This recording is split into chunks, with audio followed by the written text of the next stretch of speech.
দেখুন বাঙালি কত পরিশ্রম করতেছে। অথচ আমরা দেশে গেলে শরীরে ছেলে সন্তান বুঝলে দেয় যে এই কষ্টটা যে কত কষ্ট করতেছে। হ্যাঁ হ্যাঁ বিদেশের মানুষ কি কাজ করে কি দেশের মানুষ বাস্তবে না দেখলে হাই আর বুঝি এই তো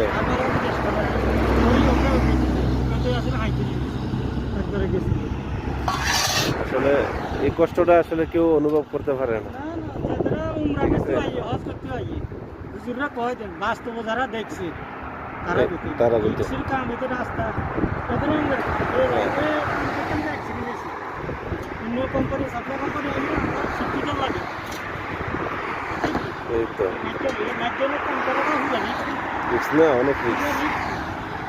গাড়ি এমনিতে না গাড়ি হলো রবি দিছে এই তো একবার ওই এতটা হয়েছে আলগাফা